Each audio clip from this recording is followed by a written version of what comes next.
Hello guys, welcome to new video. നമ്മളൊന്ന് സംസാരിക്കാൻ വേണ്ടി പ്രൈസ് ആക്ഷൻ വിത്തൗട്ട് ഇൻഡിക്കേറ്റേഴ്സ് എങ്ങനെ യൂസ് ചെയ്ത് നമുക്ക് പ്രോഫിറ്റബിൾ ട്രേഡർ ആവാം എന്നാണ്. അപ്പോൾ നമുക്ക് വീഡിയോയ്ക്ക് പോവാം.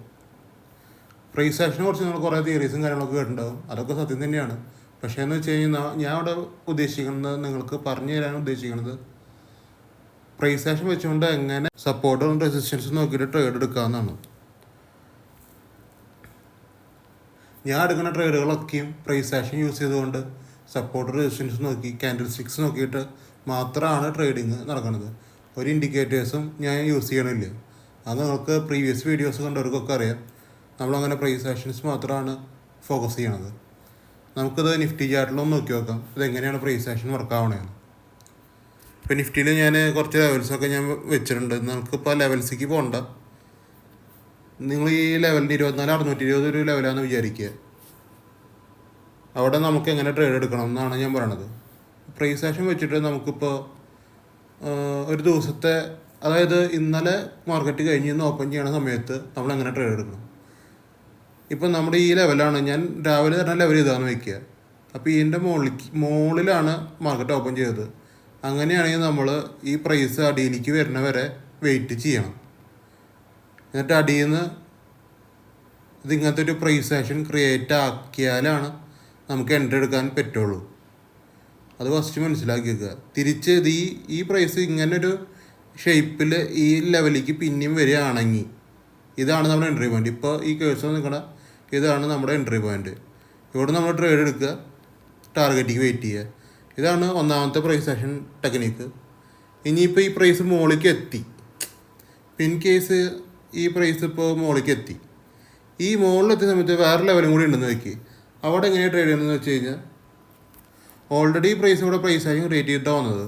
അപ്പോൾ നമ്മൾക്ക് ഈ ഭാഗം എന്ന് വെച്ച് കഴിഞ്ഞാൽ ഇനിയും ഇതേപോലത്തെ ടെക്നിക്ക് യൂസ് ചെയ്യേണ്ട ആവശ്യമില്ല, ഇത്രയും വെയിറ്റ് ചെയ്യേണ്ട ആവശ്യമില്ല. ഈ പ്രൈസ് മുകളിലേക്ക് എത്തിയ ശേഷം ഇവിടെ ഒരു റിജക്ഷൻ കണ്ടു കഴിഞ്ഞാൽ പിന്നെ നമുക്ക് മുകളിലേക്ക് എൻട്രി എടുക്കാം. ഇപ്പോൾ ക്ലിയർ ആയല്ലോ. ഇങ്ങനെയാണ് ഈ പ്രൈസ് ആക്ഷൻ്റെ ഈ എൻട്രീസ് വരുന്നത്. ഇനി താഴത്തേക്ക് വരുന്ന സെറ്റപ്പാന്ന് വെച്ചാൽ, താഴത്തേക്ക് ഇപ്പോൾ ഈ പ്രൈസ് താഴത്തേക്ക് വരികയാണ്. അങ്ങനെയാണെങ്കിൽ ഡയറക്റ്റ്ലി നിങ്ങൾ കണ്ടും മൂട്ടിയിട്ട് ട്രേഡ് എടുക്കരുത്. അതായത് താഴത്തേക്ക് വന്നു, ഈ ലെവൽ ബ്രേക്ക് ചെയ്തു, പിന്നെ പ്രൈസ് ഒന്ന് മുകളിൽ പോയിട്ട് പ്രൈസ് ആക്ഷൻ ക്രിയേറ്റ് ആവണം. ഇങ്ങനെ ക്രിയേറ്റ് ആയിട്ട് ഇതാണ് നിങ്ങളുടെ എൻട്രി പ്രൈസ് വരുന്നത്. പി ഇ സൈഡിലേക്കുള്ള എൻട്രി പ്രൈസ് ഇതാണ് വരുന്നത്. ഇവിടെ എത്തിയ ശേഷം റിജക്റ്റ് ആവുകയാണെങ്കിൽ നിങ്ങൾക്ക് താഴത്തേക്ക് എൻട്രി എടുക്കാം. മനസ്സിലായില്ലേ? അതാണ് ഞാൻ പറയണത്. ഇങ്ങനെയാണ് അതിൻ്റെ ഒരു എൻട്രി ടൈപ്പ് വരുന്നത്. നിങ്ങൾ കറക്റ്റായിട്ട് പഠിച്ച് വയ്ക്കുക. ഇനി നമുക്ക് ക്യാൻഡിൽ സ്റ്റിക്സ് എങ്ങനെയാണ് പ്രൈസ് ആക്ഷനിൽ വർക്ക് ചെയ്യണം നോക്കാം. സപ്പോർട്ട് റെസിസ്റ്റൻസ് എങ്ങനെയാണെന്ന് നോക്കാം. അതിനുവേണ്ടി നമ്മൾ ഒരു ലെവലൊന്ന് നോക്കി വയ്ക്കുക. ഇപ്പോൾ ഞാനിവിടെ നോക്കാൻ പോകുന്ന ലെവൽ എന്ന് പറഞ്ഞു കഴിഞ്ഞാൽ ഒരു 5-ാം തീയതിയിലത്തെ ഒരു ലെവലാണ്. അപ്പോൾ നമുക്ക് ഈസിയായിട്ട് മനസ്സിലാവും. അത് 5-ാം തീയതി ഞാൻ ഒരെണ്ണം വരച്ച് വെച്ചിട്ടുണ്ട്. അതായത് 4-ാം തീയതി മാർക്കറ്റ് ക്ലോസ് ചെയ്ത ശേഷം 5-ാം തീയതി ഓപ്പൺ ചെയ്തപ്പോൾ നമ്മുടെ ലെവലിൻ്റെ മുകളിലാണ് ഓപ്പൺ ചെയ്തത്. ആ സമയത്ത് നമ്മൾ എന്താ ചെയ്യുന്നത് വെച്ച് കഴിഞ്ഞാൽ, ലെവലിൻ്റെ മുകളിൽ ഓപ്പൺ ചെയ്ത് കഴിഞ്ഞാൽ ഞാൻ എന്ത് പറഞ്ഞു, അടിയിലേക്ക് പ്രൈസ് ക്ലോസ് ചെയ്ത ശേഷം ഒരു പ്രൈസ് ആക്ഷൻ ക്രിയേറ്റ് ആയ ശേഷം എൻട്രി എടുക്കാമെന്നാണ് പറഞ്ഞത്. ഇങ്ങനെയാണ് എൻട്രി എടുക്കാൻ പറഞ്ഞത്. ഇങ്ങനെയല്ലല്ലോ ഇവിടെ സംഭവിച്ചത്. കറക്റ്റായിട്ട് നോക്കി മനസ്സിലായി. ഇങ്ങനെയല്ല സംഭവിച്ചത്. പ്രൈസ് മുകളിൽ തന്നെ നിൽക്കുക ചെയ്തത്. ഈ മുകളിൽ നിൽക്കുന്ന ടൈമിലെന്ന് വെച്ച് കഴിഞ്ഞാൽ നമ്മൾ ട്രേഡ് ചെയ്യരുത്. ആ ടൈമിൽ ചെയ്യരുത്. അത് ഭയങ്കര മാനിപ്പുലേഷൻസ് നടക്കുന്ന ഒരു ഏരിയയാണ് ഈ ഭാഗങ്ങളൊക്കെ. അപ്പോൾ നമ്മൾ വെയിറ്റ് ചെയ്യുക. അവിടെ ട്രേഡ് ചെയ്യാൻ പാടില്ല. ഇൻ കേസ് പ്രൈസിന് മുകളിലൊരു, ഇപ്പോൾ ഈ വേറെ ലെവൽ ഞാൻ വരച്ചാൽ, ഈ ലെവലിൻ്റെ മുകളിലേക്ക് പ്രൈസ് പോയി നോക്കുക. ഇപ്പോൾ ഇവിടെ ഓപ്പൺ ചെയ്തു, അതായത് 4-ാം തീയതി കഴിഞ്ഞ പ്രൈസ് 5-ാം തീയതി ആയപ്പോൾ നമ്മുടെ ലെവൽസിൻ്റെ മുകളിൽ ഓപ്പൺ ചെയ്തു. അങ്ങനത്തെ ഒരു കണ്ടീഷനാണെങ്കിൽ ഇവിടെ നിന്ന് എടുക്കാം. നിങ്ങൾക്ക് ഇവിടെ നിന്ന് എടുത്ത് മുകളിലേക്ക് പ്രൈസ് പോവുകയാണെങ്കിൽ ഇവിടെ നിന്ന് ഡയറക്റ്റ് എടുക്കാം. ഇത് പ്രശ്നമില്ലാത്ത പെർഫെക്റ്റ് എൻട്രിയാണ്. ഈ എൻട്രി പെർഫെക്റ്റാണ്. ഇപ്പോൾ എങ്ങനെയല്ല ഇവിടെ സംഭവിച്ചത്. ഇത്തിരി സിറ്റുവേഷൻ വ്യത്യാസമുണ്ട്. പ്രൈസ് അടിയിലേക്ക് വരിക ചെയ്തത്. അടിയിലേക്ക് വരുമ്പോൾ നമ്മൾ പ്രോപ്പർ പ്രൈസ് ആക്ഷൻ തന്നെ നോക്കണം. അതായത് ഇവിടെ നമുക്ക് ഡയറക്റ്റ് എൻട്രീസ് ഒന്നും നടക്കില്ല. ഇവിടെ നമുക്ക് അടിയിലേക്ക് വന്ന ശേഷം ഒരു പ്രൈസ് ആക്ഷൻ ക്രിയേറ്റ് ആവണം. എന്നാലാണ് എൻട്രി ചെയ്യാൻ പറ്റുള്ളൂ. അപ്പോൾ അടിയിലേക്ക് വന്ന ശേഷം ഞാൻ എന്ത് പറഞ്ഞു, ഒരു പ്രൈസ് ആക്ഷൻ ക്രിയേറ്റ് ആവണം. അങ്ങനെ പ്രൈസ് ആക്ഷൻ ക്രിയേറ്റ് ആയാൽ നോക്കാം. നമുക്ക് കാണുമ്പോൾ അറിയാം പ്രൈസ് നന്നായിട്ട്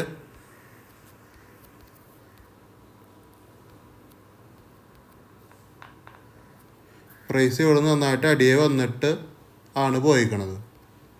അപ്പോൾ നമുക്ക് ഇവിടെ ഒരു റിജക്ഷൻ ഇവിടെയൊക്കെ കിട്ടിയിട്ടുണ്ട്. നിങ്ങൾക്ക് ഈ പറഞ്ഞ പ്രൈസ് ആക്ഷനൊക്കെ ഇവിടെ ആക്റ്റീവ് ആയിട്ടുണ്ട്. ഇനി ക്യാൻഡിൽ ക്ലോസ് ചെയ്യണ നേരത്ത് നമുക്ക് അവിടെ നിന്ന് ഇതൊരു പ്രോപ്പർ പ്രൈസ് ആക്ഷൻ രീതിയിലുള്ള എൻട്രിക്കാണ് പോയിക്കണത്. നമുക്ക് കാണാം ഇവിടെ ഒരു പ്രൈസ് ആക്ഷൻ ടൈപ്പ് എൻട്രി വന്നിട്ടുണ്ട്. കറക്റ്റ് ഈ ക്യാൻഡിലെ ഒരു റിജക്ഷൻ ക്യാൻഡിലാണ്.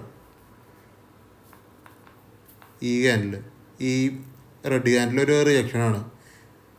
അപ്പോൾ അതിൻ്റെ ക്ലോസിംഗ് നിന്ന് നമുക്ക് എൻട്രി എടുക്കാം. അതാണ് നമ്മുടെ എൻട്രി പോയിൻ്റ്. അവിടെ നിന്ന് എൻട്രി എടുക്കുക, പ്രോഫിറ്റ് എടുക്കുക. ഇനിത്തെ കേസ് എന്ന് വെച്ചാൽ ക്യാൻഡിൽ സ്റ്റിക്സ് ആണ്. ക്യാൻഡിൽ സ്റ്റിക്സ് നോക്കുമ്പോൾ നമ്മൾ ഇത്രയും നോക്കി നമ്മളതൊക്കെ മനസ്സിലായി. ഇനി നമുക്ക് എങ്ങനെ ട്രേഡ് എടുക്കുക എന്നുള്ളതാണ് സെറ്റപ്പ്. ഞാൻ ഇപ്പോൾ പറഞ്ഞു നോക്കും പ്രൈസ് ആക്ഷൻ എങ്ങനെയാണ് വർക്ക് ചെയ്യുന്നത്, റെസിസ്റ്റൻസ് സപ്പോർട്ട് എങ്ങനെയാണ് ചെയ്യേണ്ടതെന്നാണ് പറഞ്ഞത്. ഇനി ട്രേഡ് എൻട്രി എങ്ങനെ എടുക്കേണ്ടതെന്നാണ് കാര്യം. നമ്മളൊരു പ്രൈസ് കണ്ടുപിടിച്ച ശേഷം നമുക്ക് അവിടെ എന്താ ചെയ്യണമെന്ന് വെച്ച് കഴിഞ്ഞാൽ 100 രൂപയുടെ പ്രൈസാണെന്ന് വെച്ചാൽ ഇപ്പോൾ 24,485 അല്ല, അതിൻ്റെ പകരം 100 രൂപയെന്ന് വയ്ക്കുക. അവിടെ ആ 100 രൂപ എന്ന് പറഞ്ഞ സ്ഥലത്തിൻ്റെ മുകളിലേക്ക് വരുമ്പോൾ ആ പ്രൈസിൻ്റെ മുകളിലേക്ക് ക്യാൻഡിലുകൾ ക്ലോസ് ചെയ്ത ഒരു ഗ്രീൻ ക്യാൻഡിൽ ക്ലോസ് ചെയ്ത ശേഷം നമുക്ക് കിട്ടേണ്ടതെന്ന് പറഞ്ഞു കഴിഞ്ഞാൽ ഈ റെഡ് ക്യാൻഡില ഒരു സെല്ലേഴ്സ് റിയാക്ഷനാണ്.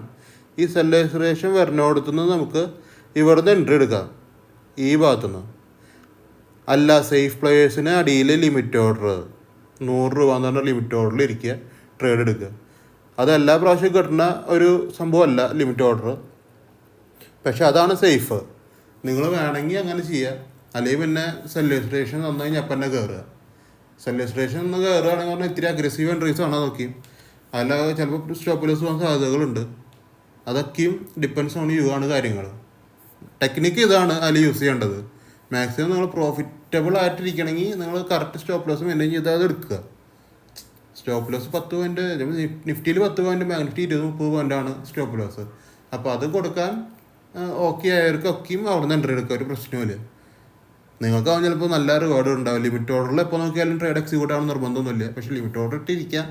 സേഫ് പ്ലേയേഴ്സിൻ്റെ കാര്യമാണ് ഞാൻ പറഞ്ഞത്. അപ്പം അങ്ങനെയാണ് എൻട്രി. ഇത് എന്താണ് ഈ റെഡ് ക്യാൻഡിൽ സെല്ലേഴ്സ് റിയാക്ഷൻ എന്താണെന്ന് ഞാൻ അടുത്ത് പറയാൻ പോകുന്നത്. മാർക്കറ്റിൽ എപ്പോഴും ബയ്യേഴ്സും സെല്ലേഴ്സും എന്ന് പറഞ്ഞ കാറ്റഗറി ഉണ്ട്. ഈ ബയ്യും സെല്ലും ചെയ്യുന്നത് ഏറ്റവും കൂടുതൽ ചെയ്യുന്നത് നിങ്ങൾ ഓർക്കേണ്ടത് 2 ഇൻസ്റ്റിറ്റ്യൂഷൻസാണ് ഇത് രണ്ടും ചെയ്യണത്. അപ്പോൾ ഇൻസ്റ്റിറ്റ്യൂഷൻസാണ് ഇപ്പം ഞാൻ നേരത്തെ ഒരു 100 രൂപയുടെ പ്രൈസിൻ്റെ കാര്യം പറഞ്ഞു.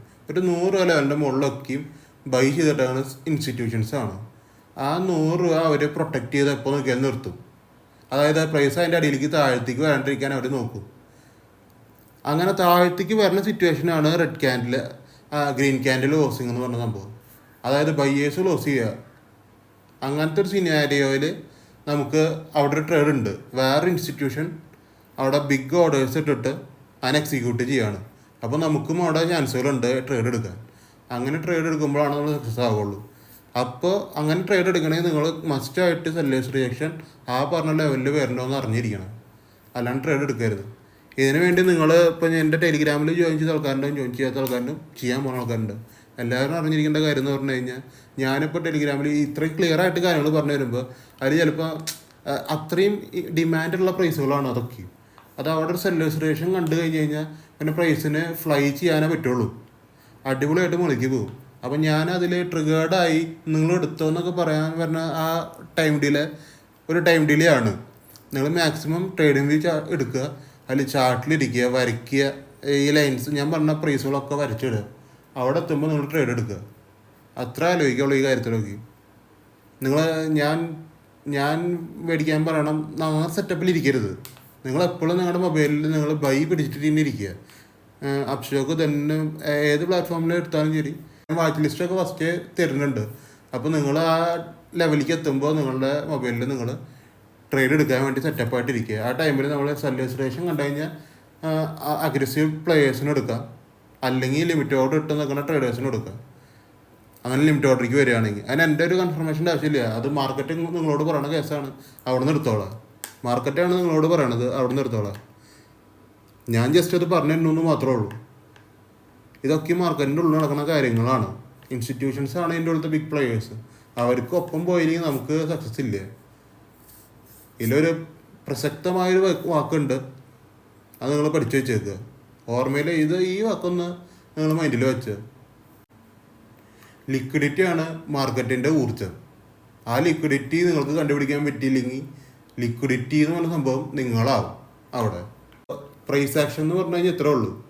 മാക്സിമം നിങ്ങൾക്കത് മനസ്സിലാകുന്ന വിചാരിക്കുന്നത് ഇമ്പോർട്ടൻ്റ് ആയിട്ടുള്ളൊരു കാര്യമാണ് എൻ്റെ ട്രേഡിങ്ങിൽ, നിങ്ങളുടെ ട്രേഡിങ്ങിലും. എൻ്റെ ഒപ്പം പഠിക്കുന്നവർക്കും എൻ്റെ ടെലിഗ്രാമിൽ ജോയിൻ ചെയ്യുന്നവർക്കും ഇമ്പോർട്ടൻ്റ് ആയിട്ടുള്ളൊരു വീഡിയോ ആണത്. മാക്സിമം നിങ്ങളുടെ ഫ്രണ്ട്സിന് ഷെയർ ചെയ്യുക. നിങ്ങൾക്ക് വീഡിയോ ഇഷ്ടപ്പെട്ട് കഴിഞ്ഞാൽ എൻ്റെ യൂട്യൂബ് ചാനൽ സബ്സ്ക്രൈബ് ചെയ്യുക. ബെൽ ബട്ടൺ ഒന്ന് എനേബിൾ ചെയ്ത് വെച്ചേക്കുക. പുതിയ വീഡിയോസ് കാണാം, പ്രീവിയസ് വീഡിയോസും കാണാം. വളരെ ഇമ്പോർട്ടൻ്റ് ആയിട്ടുള്ള കാര്യങ്ങളാണ് പറയുന്നത്. ട്രേഡിങ് ഇഷ്ടമുള്ളവർക്കൊക്കെ വളരെ ഇമ്പോർട്ടൻ്റ് ആണ്. നിങ്ങൾ ഇത് പഠിച്ചു കഴിഞ്ഞാൽ വേറെ പഠിക്കും പോകേണ്ട കാര്യമില്ല. ഇതിൽ നിങ്ങൾക്ക് ഈ ഒരു മെത്തേഡിൽ നിങ്ങൾക്ക് വീട്ടിലിരുന്ന് ട്രേഡ് ചെയ്യാൻ പറ്റും. അപ്പോൾ മാക്സിമം എൻ്റെ ടെലിഗ്രാം ചാനൽ നിങ്ങൾ ജോയിൻ ചെയ്യുക. ഫ്രീ ആയിട്ട് നിങ്ങൾക്ക് ഏൺ ചെയ്യാം. 5 പൈസ വാങ്ങിച്ചിട്ടല്ല അത് ചെയ്യണത്. ടെലിഗ്രാമൊക്കെ ഭയങ്കര ഫ്രീ ആണ്. നിങ്ങൾക്ക് ഇതിനെക്കുറിച്ച് കൂടുതൽ അറിയണം എന്നുണ്ടെങ്കിൽ എനിക്ക് DM ചെയ്ത് ചോദിക്കുക. ടെലിഗ്രാമിൽ ജോയിൻ ചെയ്യുക, ദെൻ DM ചെയ്ത് ചോദിക്കുക. അപ്പോൾ ഞാൻ അതിനെക്കുറിച്ച് പറഞ്ഞു തരുന്നതായിരിക്കും. അപ്പോൾ അത്രയുള്ള കാര്യം ഇന്നത്തെ വീഡിയോ. ഇത് അത്ര അടിപൊളി ഇൻഫോർമേറ്റീവ് വീഡിയോ ആണ്. അപ്പോൾ നാളെ മൺഡേ ആണ്, ട്രേഡിംഗ് ഡേ ആണ്. നമുക്ക് അടിപൊളി ട്രേഡ് എടുക്കാൻ പറ്റും, അച്ചീവ് ചെയ്യാൻ പറ്റും, ടാർഗറ്റ് അടിക്കാൻ പറ്റും. അപ്പോൾ ഓക്കെ, ബൈ.